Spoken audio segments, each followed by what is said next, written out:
Era uma vez, em uma das mais prestigiadas cidades do país, um jovem chamado Mateus. Filho único de uma família tradicional e poderosa, ele cresceu cercado de luxo, mas também de expectativas sufocantes. Sua família, os Montenegro, controlava diversos negócios e mantinha alianças com outras famílias influentes através de casamentos arranjados, uma tradição secular que garantia a manutenção do poder e da riqueza. Mateus tinha 23 anos quando seu pai, Dom Roberto Montenegro, anunciou durante um jantar formal que havia chegado a hora.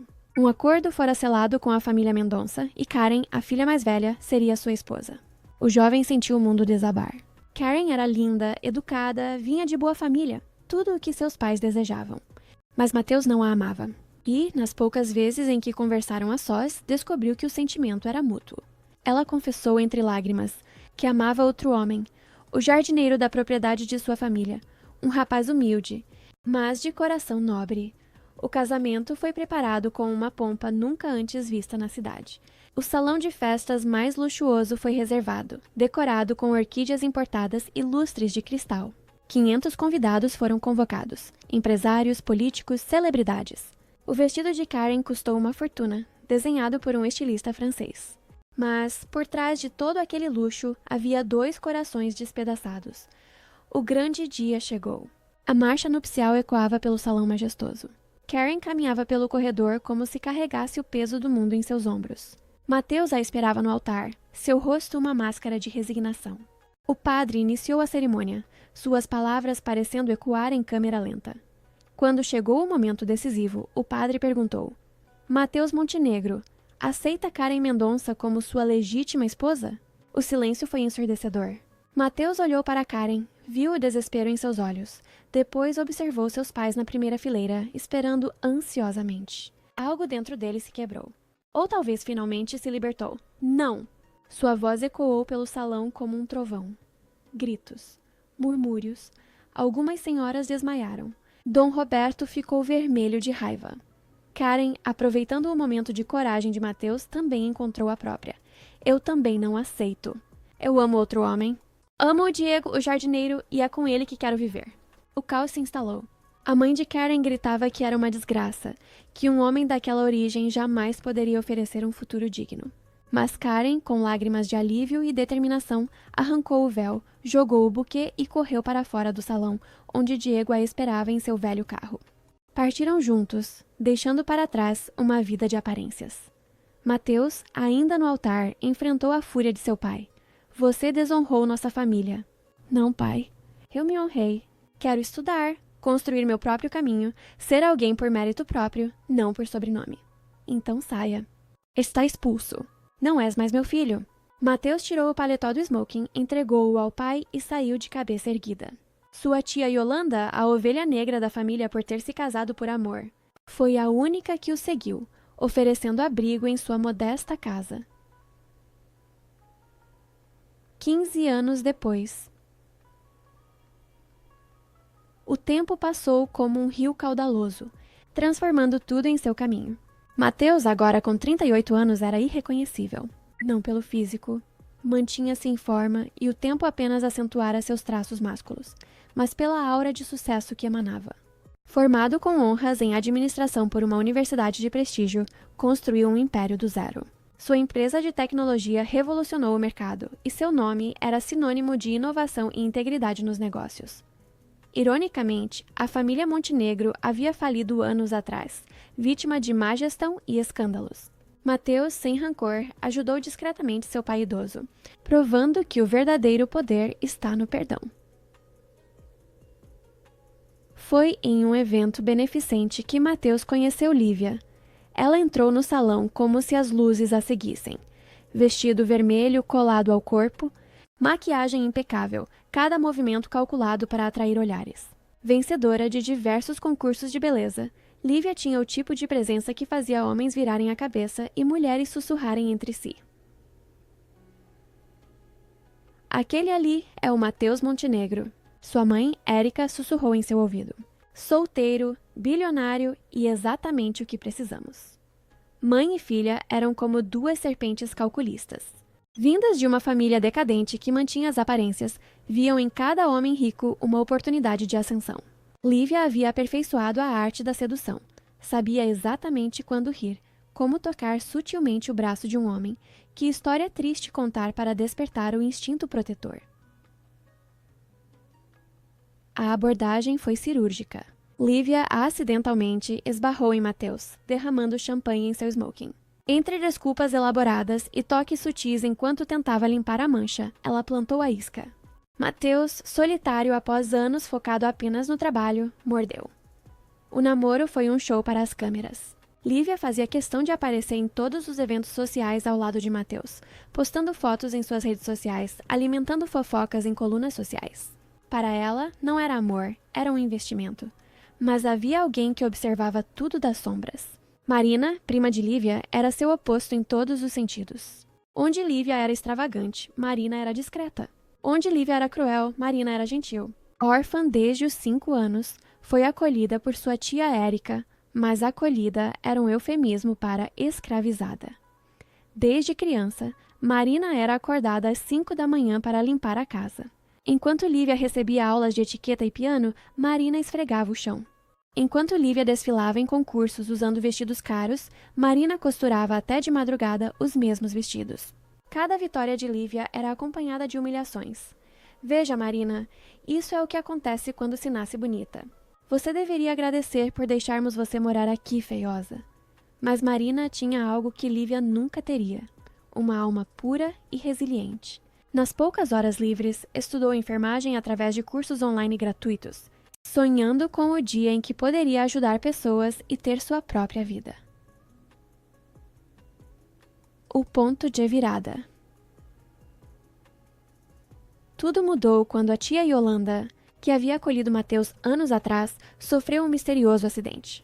Ela foi encontrada caída ao pé da escada de sua casa, inconsciente. Os médicos não conseguiam explicar por que ela não recuperava a consciência completamente, permanecendo em um estado de confusão mental constante. Mateus estava desesperado. Yolanda era mais que uma tia. Era a mãe que o escolheu quando seus pais biológicos o rejeitaram. Ele mencionou a Lívia que precisava de uma cuidadora de confiança. Ora, querido, Lívia disse com um sorriso calculista. Minha prima Marina tem experiência em enfermagem. Por que não a contrata? Érica quase engasgou com o vinho. Marina? Aquela criada? Mãe, pense bem, Lívia sussurrou.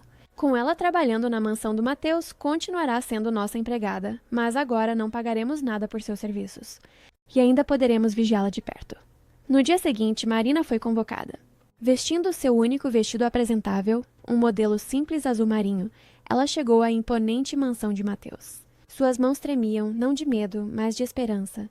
Finalmente, um trabalho digno, longe das humilhações diárias. Quando Mateus abriu a porta, o tempo pareceu parar. Não havia nada de extraordinário na aparência de Marina. Cabelos castanhos presos em um coque simples, rosto sem maquiagem, postura humilde. Mas havia algo em seus olhos, uma luz, uma paz que ele nunca tinha visto em Lívia.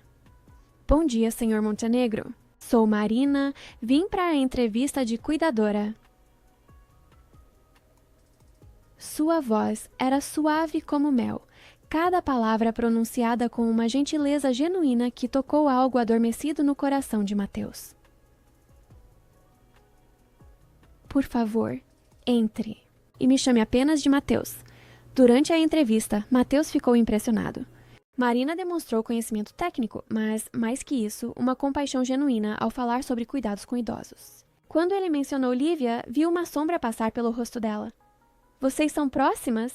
Somos primas. Fui criada na casa delas após meus pais falecerem. Havia uma história não contada naquelas palavras, mas Mateus não pressionou. Contratou-a imediatamente. A verdade nas sombras. Marina começou a trabalhar e a mudança foi imediata. Ela tinha um dom natural para o cuidado. Conversava com Yolanda mesmo quando esta parecia não entender. Cantava antigas canções que pareciam acalmá-la. Preparava chás especiais que aprendera em seus estudos. Mas algo a perturbava. Yolanda, em seus momentos de lucidez, parecia assustada. Agarrava o braço de Marina com força surpreendente e balbuciava. Empurraram! Elas... Cuidado! Marina começou a juntar as peças. A queda de Yolanda coincidira com uma visita de Lívia à casa. As câmeras de segurança daquele dia haviam misteriosamente parado de funcionar. E havia algo mais. Sempre que Lívia visitava Mateus e ia ver Yolanda, a idosa piorava nos dias seguintes. Decidida a proteger Yolanda, Marina pediu permissão para dormir no quarto ao lado. Mateus, tocado pela dedicação, concordou imediatamente. Lívia não vai gostar, ele comentou, quase para si mesmo. A saúde da senhora Yolanda deve vir em primeiro lugar. Marina respondeu com firmeza gentil. E Lívia realmente não gostou. Aquela interesseira quer se aproximar de você. Ela gritou quando soube. Dormindo na sua casa? Que absurdo! Mas Mateus, pela primeira vez, não cedeu aos dramáticos protestos de Lívia.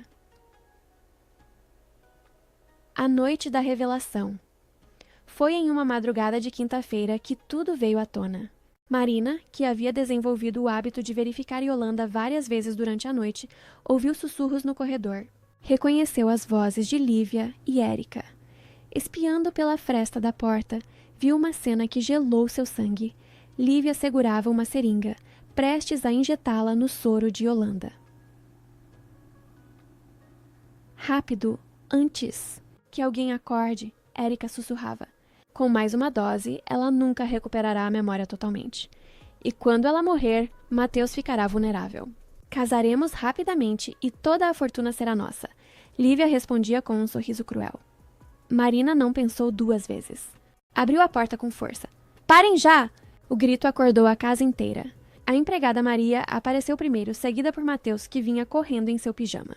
O que está acontecendo aqui? Lívia, rápida como uma serpente, escondeu a seringa e começou a chorar. Mateus, sua cuidadora está me acusando de coisas horríveis. Eu só vim verificar se tia Yolanda estava bem. Mentira! Marina gritou, tremendo de indignação. Eu vi você com uma seringa. Maria também viu. Maria corajosamente confirmou. É verdade, senhor Mateus. Vi a senhorita Lívia com algo na mão. Érica, tentando salvar a situação, mostrou um frasco de vitaminas. Vocês são loucas! Era apenas o suplemento que o médico receitou. Mateus pegou o frasco, conferiu. Era realmente vitamina? Suspirou pesadamente. Marina, entendo sua preocupação, mas não pode acusar sem provas. Marina sentiu o chão desaparecer sob seus pés. Mais uma vez, Lívia havia manipulado a situação. Mas então, algo inesperado aconteceu. Yolanda, que todos pensavam estar dormindo, abriu os olhos. E pela primeira vez em meses, seu olhar estava completamente lúcido. Mateus, sua voz era fraca, mas clara. Preciso falar. Todos se aproximaram. Yolanda, com esforço, sentou-se na cama. Seus olhos fixaram em Lívia com uma intensidade assustadora. Foi você... Você me empurrou da escada. Lembro de tudo agora. Você e sua mãe. Vocês queriam me matar porque eu descobri sobre o golpe do casamento falso com a Karen anos atrás. Vocês forjaram aquela carta. O silêncio foi sepulcral. Mateus empalideceu. O quê? Que carta? A carta que fez Karen pensar que você a desprezava, filho. A carta que destruiu aquele casamento. Elas a escreveram e entregaram a Karen na manhã da cerimônia. Por isso ela também disse não. Ela pensou que você a odiava. A revelação era uma bomba. Lívia tentou correr, mas Maria bloqueou a porta. Érica começou a gritar que era tudo mentira, que Yolanda estava delirando. Chega! E Mateus gritou com uma autoridade que fez todos pararem. Chamem a polícia! Agora! O desmascaramento final. Enquanto esperavam a polícia, mais verdades vieram à tona. Yolanda, agora completamente recuperada, como se a adrenalina do momento tivesse quebrado as últimas barreiras de sua mente, revelou tudo. Lívia e Érica eram conhecidas na cidade por seus golpes. Já haviam arruinado 3 famílias, sempre mirando em homens ricos e solitários. Elas haviam descoberto sobre o casamento fracassado de Mateus e arquitetaram todo o encontro acidental no evento beneficente. Eu descobri tudo isso investigando, Yolanda explicou. Confrontei-as naquele dia. Lívia me empurrou e depois vinham toda semana, fingindo me visitar, mas injetando algo em mim que me mantinha confusa. Lívia, vendo que estava perdida, jogou sua última cartada. Caiu de joelhos aos pés de Mateus, lágrimas falsas escorrendo, arruinando sua maquiagem perfeita. Mateus, meu amor, você não pode acreditar nisso. Eu te amo, sempre te amei. Marina está por trás disso tudo. Ela sempre me invejou, sempre quis o que eu tinha. Mateus a olhou com nojo. Mesmo agora, você continua mentindo. Ele se virou para Marina, que permanecia em silêncio no canto, lágrimas genuínas em seus olhos. Marina, me perdoe. Perdoe-me por eu não ter visto antes, por ter duvidado de você. Marina apenas balançou a cabeça. Não há o que perdoar, Senhor Mateus. Você não podia saber. Pare de me chamar de senhor, ele disse suavemente, aproximando-se dela. Você salvou a vida da minha tia. Você é a única pessoa verdadeira nesta sala além dela. A polícia chegou. As investigações revelaram ainda mais podres. Contas bancárias falsas, outros golpes, até mesmo um caso de envenenamento não resolvido anos atrás. Lívia e Érica foram presas, enfrentando décadas de prisão. O amor que floresceu nas ruínas. Com a casa finalmente em paz, mudanças profundas ocorreram. Yolanda se recuperou completamente, sua mente afiada como sempre fora. Marina continuou cuidando dela, mas agora como uma enfermeira respeitada, não como uma serviçal. Mateus começou a realmente ver Marina. Não apenas sua beleza natural e despretensiosa, mas sua força, sua dignidade, sua capacidade de amar mesmo depois de tanto sofrimento. Ele a observava conversando com Yolanda, rindo de suas histórias, preparando seus chás especiais com tanto carinho. Você nunca fala sobre seus sonhos. Ele comentou um dia enquanto tomavam café no jardim. Sonhos? Marina sorriu tristemente. Pessoas como eu aprendem a não sonhar muito alto, senhor. Mateus. Pessoas como você? Órfãs, criadas, invisíveis. Mateus segurou sua mão, surpreendendo-a. Você nunca foi invisível para mim. Desde o momento em que entrou nesta casa, você a iluminou. Lívia era como fogos de artifício, barulhenta, chamativa, mas efêmera. Você é como o sol da manhã, constante, calorosa, essencial. Marina corou, tentando retirar a mão, mas ele a segurou firme. Eu me apaixonei por você, Marina.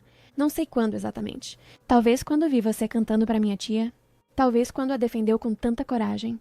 Ou talvez tenha sido naquele primeiro dia, quando você entrou e trouxe paz para meu coração turbulento. Mateus, não. Eu sou apenas... Você é tudo. Você é a mulher mais extraordinária que conheci. Casar com você seria a maior honra da minha vida. O casamento dos sonhos. A proposta foi simples, genuína, perfeita. Não houve fogos de artifício ou gestos grandiosos, apenas duas almas se reconhecendo como lar uma da outra. O noivado foi anunciado, causando furor na alta sociedade. Como Mateus Montenegro, o solteiro mais cobiçado, podia se casar com uma ex-empregada? Mas aqueles que realmente conheciam o casal viam a verdade. Um amor puro, construído sobre respeito e admiração mútuos. Marina insistiu em um casamento simples, mas Mateus queria dar a ela o que nunca teve, um dia de princesa. Chegaram a um meio-termo, uma cerimônia elegante, mas intimista, apenas com pessoas que realmente importavam. No dia do casamento, Marina estava radiante em um vestido simples de renda, seus cabelos soltos em cachos suaves, maquiagem natural realçando sua beleza genuína. Quando caminhou até o altar, Mateus teve que conter as lágrimas. Você está linda! Ele sussurrou quando ela chegou ao seu lado. Você está chorando, ela respondeu, tocando suavemente seu rosto. São lágrimas de alegria. De gratidão. Por você existir, por ter dito sim. O padre, o mesmo que havia presidido o desastroso casamento anos atrás, sorriu. Parece que desta vez temos o casal certo. Os votos foram escritos por eles mesmos. Mateus prometeu. Prometo te amar não apenas nos dias de sol, mas especialmente nas tempestades. Prometo ver sempre a rainha que você é, mesmo quando você se sentir apenas uma plebeia. Prometo que nossa casa será seu castelo e nosso amor, seu reino. Marina, com a voz embargada. Prometo ser sua paz quando o mundo for caos. Prometo te amar com a mesma intensidade do primeiro ao último dia. Prometo que meu amor será seu lar, sempre. Quando o beijo foi autorizado, o salão explodiu em aplausos. Yolanda, completamente recuperada, chorava de alegria. Até alguns ex-empregados da casa que foram convidados se emocionaram. Eles sempre souberam que Marina era especial. O epílogo da felicidade. 5 anos se passaram. A mansão Montenegro, antes fria e silenciosa, agora ecoava com risadas de crianças. Marina havia dado à luz gêmeos, Sofia e Samuel, que tinham os olhos do pai e o coração gentil da mãe. Marina transformou parte da fortuna de Mateus em uma fundação para órfãos, garantindo que nenhuma criança passasse pelo que ela passou. Ela pessoalmente supervisionava os lares, garantindo que amor e dignidade fossem a base de tudo. Mateus, inspirado pela esposa, reformulou suas empresas para serem mais humanas. O lucro continuava importante, mas as pessoas vinham em primeiro lugar. Seus funcionários o adoravam, a imprensa o respeitava, mas nada disso importava tanto quanto o sorriso de Marina quando ele chegava em casa. Uma noite, enquanto colocavam as crianças para dormir, Mateus abraçou Marina por trás, observando seus filhos. "Em que está pensando?" Ela perguntou. "Em como a vida é irônica. Fugi de um casamento forçado para encontrar o amor verdadeiro. Perdi uma família de sangue para ganhar uma de coração. E eu?" Marina virou-se em seus braços. "Fui tratada como escrava por anos, apenas para me tornar rainha. Não do jeito que Lívia queria, com coroa e cetro, mas rainha do único reino que importa, seu coração. Nosso coração", ele corrigiu. "Nossa família. Nosso para sempre." Do corredor, Yolanda observava o casal com um sorriso. A velha senhora havia vivido o suficiente para saber que finais felizes eram raros. Mas ali, naquela casa que já havia visto tanta dor, o amor havia vencido. As notícias sobre Lívia chegavam ocasionalmente. Ela havia sido condenada a 15 anos de prisão. Sua beleza, antes sua maior arma, havia murchado atrás das grades. Érica, sua cúmplice, recebeu 10 anos. Diziam que brigavam constantemente, culpando uma a outra pelo fracasso. Mas Marina não sentia prazer com o sofrimento delas. Havia até enviado dinheiro anonimamente para suas necessidades básicas na prisão. Quando Mateus descobriu, perguntou por quê. "Porque o ódio é uma prisão pior que qualquer cela. Eu escolho ser livre. Escolho perdoar. Não por elas, mas por mim, por nós, por nossos filhos. Que eles cresçam sabendo que o amor sempre vence, que o bem sempre triunfa, mesmo que demore." E assim, a menina órfã que limpava o chão enquanto a prima desfilava, tornou-se a mulher mais respeitada e amada da cidade. Não pela riqueza que agora possuía, não pelo sobrenome que carregava, mas pela luz que emanava, a luz de alguém que escolheu o amor sobre o ódio, o perdão sobre a vingança, a verdade sobre a mentira. Sua história se espalhou, inspirando outras jovens em situações similares. Marina frequentemente recebia cartas de moças agradecendo por mostrar que Cinderela não precisava de fada madrinha, apenas de coragem, dignidade e fé de que o bem sempre encontra seu caminho. Numa dessas cartas, uma jovem escreveu: "Senhora Montenegro, você me ensinou que a verdadeira beleza não está no rosto, mas na alma. Que o verdadeiro poder não está em derrubar outros, mas em levantar a si mesmo. Obrigada por me mostrar que órfãs também podem ser rainhas." Marina emoldurou essa carta. Sempre que a vida apresentava desafios, e mesmo na felicidade, eles existiam, ela a lia, lembrando de onde veio e para onde foi. Mateus frequentemente a encontrava no escritório, lendo essas cartas com lágrimas nos olhos. "Você mudou tantas vidas." Ele dizia. "Nós mudamos", ela corrigia. "Seu amor me deu asas. Sua confiança me deu força. Sozinha, eu ainda estaria limpando o chão da casa da minha tia." "Não", Mateus discordava. "Você sempre teve asas. Eu apenas tive o privilégio de vê-las se abrir." E em noites de tempestade, quando os trovões assustavam as crianças, Mateus e Marina se reuniam na cama com os pequenos contando histórias. A favorita era sempre a mesma. A história de um príncipe que disse não para um casamento falso e uma princesa disfarçada de empregada que salvou a vida de uma rainha. "Essa história é verdadeira, mamãe?" A pequena Sofia sempre perguntava. "As melhores histórias sempre são, meu amor. Porque quando o amor é verdadeiro, a vida se torna um conto de fadas." E assim, naquela mansão que já testemunhou traição e mentiras, agora reinava apenas amor, verdade e a certeza de que, no final, o bem sempre vence. Porque essa é a maior verdade de todas. O amor verdadeiro não conhece classe social, não se curva à beleza superficial, não se vende por dinheiro. Porque o amor verdadeiro enxerga a alma, não o rosto. Admira o caráter, não a carteira. E quando o destino une duas almas, sua felicidade se torna uma força contra a qual nenhuma Lívia do mundo pode lutar. Pois, no fim, a maior vingança contra aqueles que nos machucaram não é o ódio, é a felicidade. E Marina e Mateus eram a prova viva dessa verdade, construindo diariamente seu para sempre. Um gesto de amor de cada vez. Um novo capítulo. A mansão Montenegro havia se transformado em um verdadeiro santuário de felicidade. Mas o destino ainda guardava surpresas que testariam a força daquele amor construído sobre verdades e superações. Era uma manhã de outono quando a campainha tocou insistentemente, interrompendo o café da manhã da família.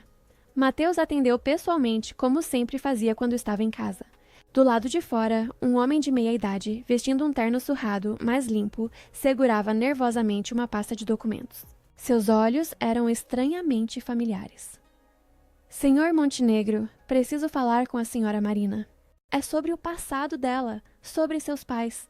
Marina, que havia se aproximado ao ouvir seu nome, sentiu as pernas bambearem. Em todos aqueles anos, nunca ninguém havia mencionado seus pais, além das vagas informações de que haviam morrido em um acidente quando ela tinha 5 anos. Sou Rodrigo Fernandes, investigador particular. Passei os últimos 20 anos procurando pela filha de Gabriel e Helena Fernandes. Senhora Marina, seus pais não morreram em um acidente. Eles foram assassinados. O silêncio que se seguiu foi quebrado apenas pelo barulho da xícara que escorregou das mãos de Marina, estilhaçando-se no chão de mármore. Mateus imediatamente a amparou, guiando-a até o sofá da sala de estar. Yolanda, que brincava com os gêmeos no jardim, percebeu a movimentação e levou as crianças para o quarto de brinquedos. Rodrigo abriu a pasta com mãos trêmulas, revelando fotografias antigas, documentos, recortes de jornal. Uma foto em particular fez Marina soluçar. Seus pais, jovens e sorridentes, segurando um bebê que só podia ser ela. Seu pai era um promotor de justiça incorruptível. Ele estava investigando uma rede de tráfico de influências que envolvia famílias poderosas da cidade, entre elas a família Mendonça Silveira. Sua tia Érica e o marido dela, Carlos, que morreu há 10 anos, estavam no centro do esquema. Marina sentia o mundo girar. Tudo fazia sentido agora. O ódio velado de Érica, os maus tratos constantes, a forma como sempre a lembrava de que deveria ser grata por ter um teto. Eles arquitetaram o acidente de carro. Subornaram o mecânico para sabotar os freios. Seus pais estavam indo depor em segredo quando aconteceu. Você estava na escola naquele dia, por isso sobreviveu. A Érica se ofereceu para cuidar de você para manter as aparências e, principalmente, para garantir que você nunca descobrisse a verdade. Mateus apertou a mão de Marina com força, seu rosto uma máscara de fúria contida. Como o senhor sabe de tudo isso e por que só aparece agora? Perguntou. Rodrigo pareceu ler seus pensamentos. Eu era parceiro de Gabriel, seu pai, senhora Marina. No dia do acidente, recebi ameaças. Disseram que matariam minha família se eu continuasse. Eu fui um covarde e tinha uma filha pequena. Fugi para o interior, mudei de nome e vivi escondido. Mas a culpa me consumiu todos esses anos. Quando soube da prisão de Érica, quando li sobre sua história nos jornais, soube que era hora de contar a verdade. Ele tirou outro documento da pasta. Este é o relatório original da investigação do seu pai. Nomes, contas, provas. Guardei tudo. Muitos dos envolvidos já morreram. Outros estão presos por outros crimes. Mas alguns ainda estão soltos, vivendo vidas de luxo construídas sobre sangue. Marina levantou-se abruptamente, caminhando até a janela. Lá fora, seus filhos haviam voltado ao jardim, rindo enquanto Yolanda os perseguia fingindo ser um monstro. Tanta inocência, tanta pureza. Como ela poderia processar a informação de que sua vida inteira havia sido uma mentira ainda maior do que imaginava? Eles sabiam que eu era filha das pessoas que mataram, Marina disse, sua voz quase um sussurro. Por isso os maus tratos? Não era apenas crueldade. Era vingança. Vingança contra uma criança inocente. Rodrigo baixou a cabeça envergonhado. Eu deveria tê-la procurado antes. Deveria tê-la protegido. Mas o medo me paralisou. Só encontrei coragem agora, quando vi que você havia se tornado uma mulher forte, com uma família poderosa o suficiente para protegê-la. Mateus se levantou, sua presença dominando a sala. O senhor tem mais provas? Algo que possamos usar legalmente? Tenho tudo. Gravações, documentos, até uma confissão em vídeo de Carlos antes de morrer. Ele estava com câncer terminal e quis limpar a consciência. Confessou tudo para um padre, sem saber que eu havia instalado câmeras na igreja com a ajuda do próprio pároco, que também conhecia Gabriel. Os dias que se seguiram foram um turbilhão. Mateus mobilizou uma equipe dos melhores advogados do país. As provas foram entregues às autoridades e uma nova investigação foi aberta. O caso ganhou proporções nacionais. A história da órfã que descobriu que seus pais foram assassinados pela própria família que a acolheu chocou o país. Lívia, da prisão, tentou negociar uma delação premiada, revelando mais podres da mãe e de outros envolvidos. Sua beleza havia desaparecido completamente. O estresse, a má alimentação da prisão e, principalmente, a ausência de seus caros tratamentos estéticos a haviam transformado em uma sombra do que fora. Em uma tentativa desesperada de reduzir sua pena, ela escreveu uma carta para Marina. A carta chegou em uma tarde chuvosa. Marina hesitou antes de abrir, mas Mateus a encorajou. Você precisa disso para seguir em frente, seja o que for que ela tenha escrito. Prima Marina, ou devo dizer, senhora Montenegro, sei que não mereço seu perdão, mas preciso que saiba a verdade completa. Cresci ouvindo minha mãe dizer que seus pais eram os responsáveis pela nossa desgraça, que se não fosse a investigação, ainda seríamos ricos e respeitados. Fui envenenada desde criança com esse ódio. Mas havia mais. Eu tinha medo de você. Medo de que, mesmo com todos os maus tratos, você brilhasse mais que eu. E você brilhava, Marina. Sua bondade era um espelho que refletia minha podridão. Por isso eu precisava te diminuir, te humilhar. Porque, no fundo, eu sempre soube que você era melhor que eu. Quando descobri sobre o plano de mamãe contra a tia Yolanda, tentei dissuadi-la. Mas ela disse que era nossa única chance de sair da pobreza disfarçada em que vivíamos. Sim, Marina, estávamos falidas há anos. Todos aqueles vestidos caros, as joias, era tudo alugado ou comprado com dinheiro emprestado de agiotas. Estávamos desesperadas.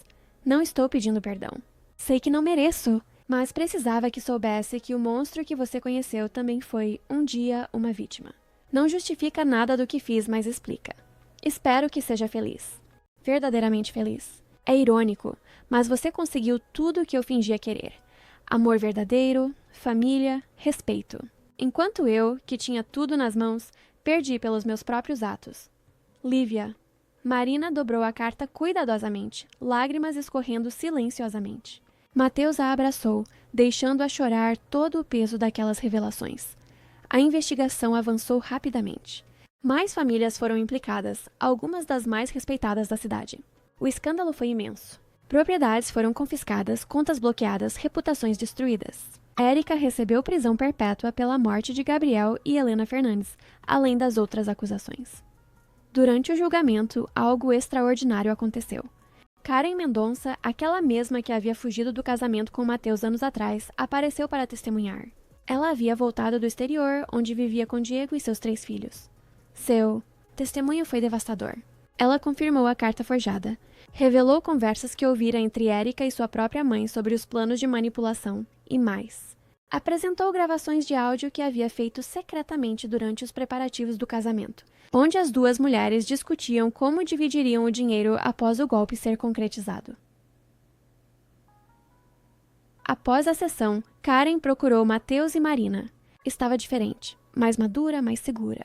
Diego a acompanhava, um homem simples, mas de presença marcante. Mateus, Marina, eu precisava fazer isso. Não só pela justiça, mas por mim mesma. Carreguei a culpa todos esses anos pensando que havia destruído sua vida, Mateus. Agora vejo que foi a melhor coisa que aconteceu para nós dois. Ela olhou para Marina com admiração genuína. Você é extraordinária. Li sobre sua fundação, sobre o trabalho com órfãos. Diego e eu gostaríamos de contribuir. Não temos muito, mas ele montou uma empresa de paisagismo que está indo muito bem. A partir desse encontro, uma amizade improvável nasceu. Os 2 casais começaram a se encontrar regularmente. Os filhos de Karen e Diego brincavam com Sofia e Samuel. Era como se o universo tivesse costurado um tapete complexo onde todos os fios, mesmo os mais escuros, eram necessários para criar o desenho final. 6 meses após as revelações, Marina tomou uma decisão que surpreendeu a todos. Ela quis visitar o túmulo de seus pais, que havia sido vandalizado e abandonado por ordem de Érica. Mateus mobilizou uma equipe para restaurar completamente o jazigo, transformando-o em um belo memorial. No dia da visita, uma surpresa aguardava. Dezenas de pessoas haviam se reunido no cemitério.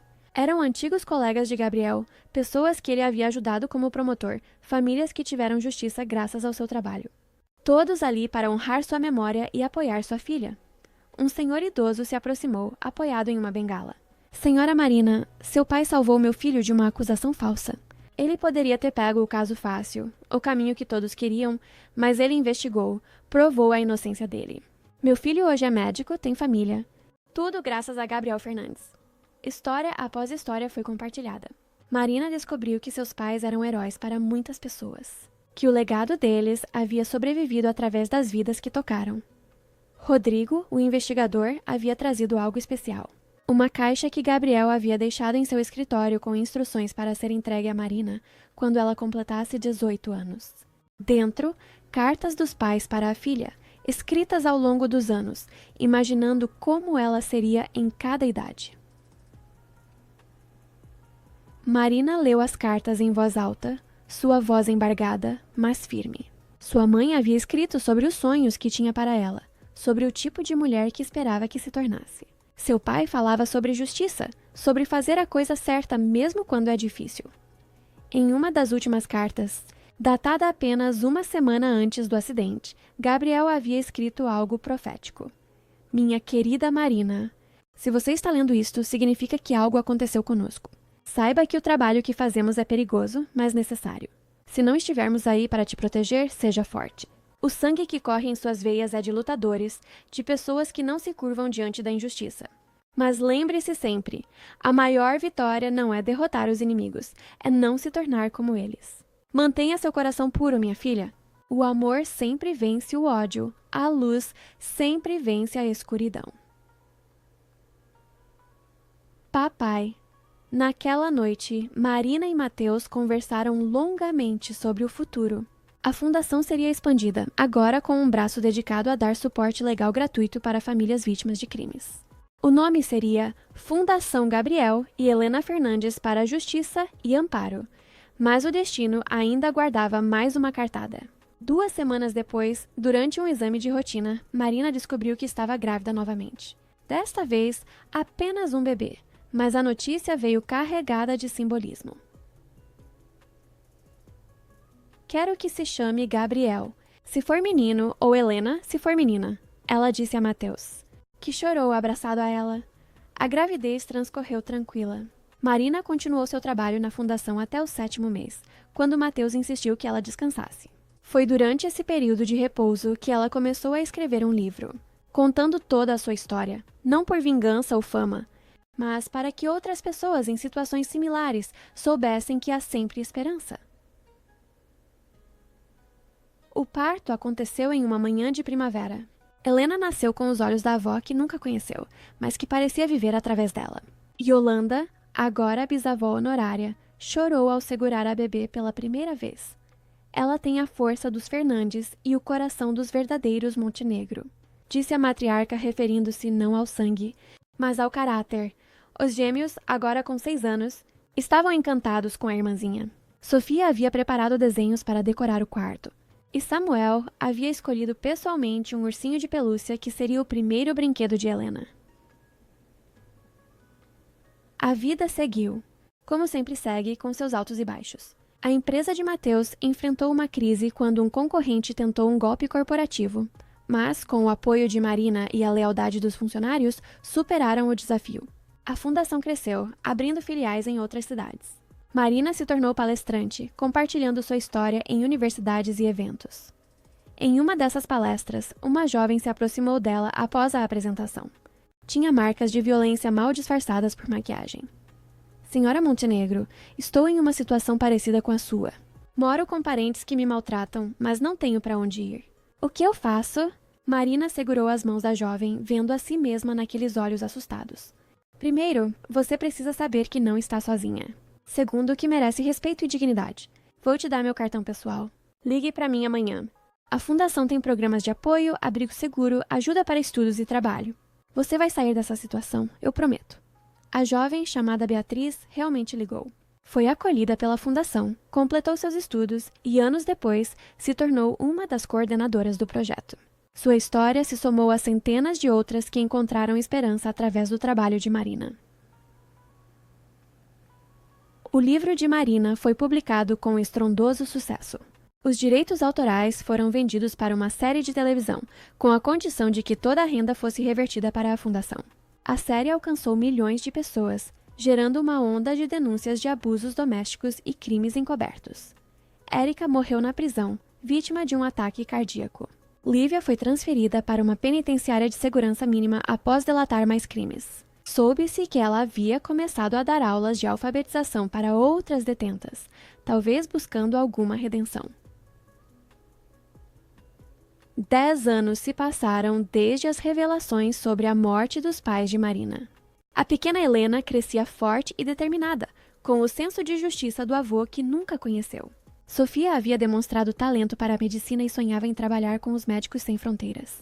Samuel, surpreendentemente, mostrava aptidão para o direito, dizendo que queria ser promotor como o avô Gabriel. Em uma noite especial, no aniversário de 15 anos de casamento de Marina e Mateus, a família estava reunida para um jantar íntimo. Yolanda, agora com 85 anos, mas ainda lúcida e ativa, propôs um brinde. A família que escolhemos construir. Ao amor que vence todas as adversidades. A justiça que, mesmo tardia, sempre chega. E principalmente, a Marina e Mateus que me mostraram que os finais felizes existem, basta ter coragem de escrevê-los. Enquanto brindavam, a campainha tocou. Era Beatriz, aquela jovem que Marina havia ajudado anos atrás, agora uma mulher confiante e realizada. Ela não estava sozinha. Trazia consigo uma menina de cerca de 5 anos. Senhora Marina, senhor Mateus, desculpem interromper a comemoração, mas precisava que conhecessem minha filha. Ela insistiu em conhecer a mulher que salvou a mamãe. A menininha, tímida, estendeu um desenho para Marina. Era um castelo colorido com uma princesa na janela e a frase torta escrita com lápis de cor: "Obrigada por salvar minha mamãe." Marina abraçou a criança, as lágrimas escorrendo livremente. Naquele momento, o círculo se completava. O mal causado por Erica e outros havia sido transformado em bem. A dor havia se tornado propósito. O sofrimento havia criado empatia. Beatriz foi convidada a ficar para o jantar. Enquanto comiam, conversavam e riam, Mateus observava sua família estendida, sua esposa radiante, seus filhos saudáveis e Yolanda feliz, amigos que se tornaram família. Pensou naquele dia fatídico quando disse não no altar, quando escolheu a verdade sobre a conveniência. Marina percebeu seu olhar pensativo e sussurrou: "Em que está pensando? Que cada não que damos para o errado é um sim para o certo. Eu disse não para um casamento falso e sim para encontrar você. Você disse não para o ódio e sim para o amor. Nossos pais biológicos podem ter falhado conosco de formas diferentes, mas nós estamos quebrando o ciclo." E quebrar ciclos era exatamente o que faziam diariamente. Cada criança acolhida pela fundação, cada jovem que recebia uma oportunidade, cada história de superação era uma vitória contra as forças que tentavam perpetuar o mal. Anos depois, quando Sofia, Samuel e Helena eram adultos, cada um seguindo seus próprios caminhos, mas carregando os valores dos pais, Marina e Mateus se mudaram para uma casa menor, mais aconchegante. A mansão foi transformada na sede da fundação, agora uma instituição internacional. Sentados na varanda, observando o pôr do sol, eles frequentemente recebiam visitantes, pessoas cujas vidas haviam tocado, crianças agora adultas que haviam sido salvas da situação que Marina viveu. Um dia, uma surpresa final. Um advogado apareceu com documentos. Lívia havia morrido na prisão de causas naturais, mas deixara um testamento. Nele, pedia que seus restos mortais fossem cremados e as cinzas entregues a Marina, junto com uma última carta. Marina hesitou, mas decidiu ler. "Prima, quando você receber isto, já terei partido.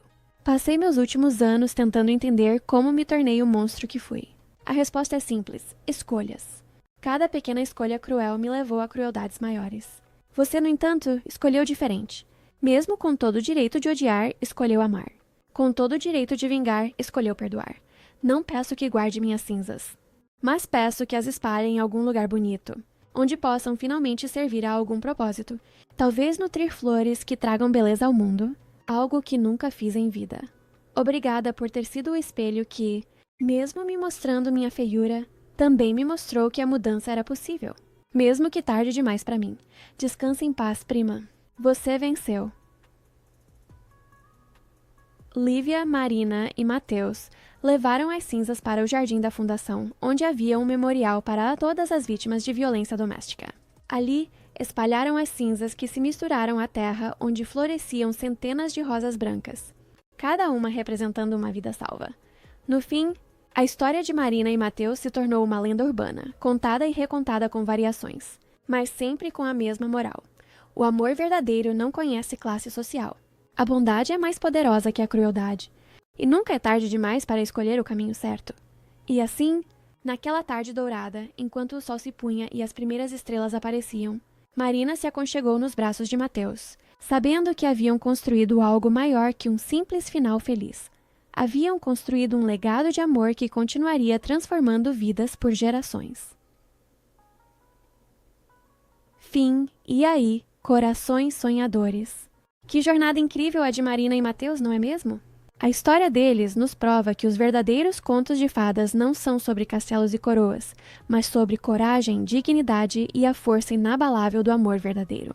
Vimos uma órfã tratada como escrava se erguer com uma nobreza que vinha da alma, e um herdeiro que disse não a um império para dizer sim ao seu próprio coração. Eles nos ensinam que, em um mundo que tantas vezes valoriza o que se tem, o que realmente importa é quem se é. A jornada de Marina é um lembrete poderoso. Não importa as humilhações que você enfrentou ou de onde você veio, o seu valor não pode ser diminuído e o seu futuro não está escrito pelas mãos de quem te fez mal. Agora, queremos ouvir você. Qual foi o momento dessa história que mais te arrepiou? A coragem de Mateus no altar? A revelação de Marina na calada da noite? Ou o poder do perdão no final? Deixe seu comentário nos contando qual lição você levará para a vida. As ideias mais inspiradoras e as sugestões de novas histórias podem se transformar em nosso próximo vídeo. Compartilhe essa jornada para que mais pessoas acreditem na magia do bem. Um grande abraço e até a próxima, onde provaremos mais uma vez que o amor é a força mais revolucionária do universo.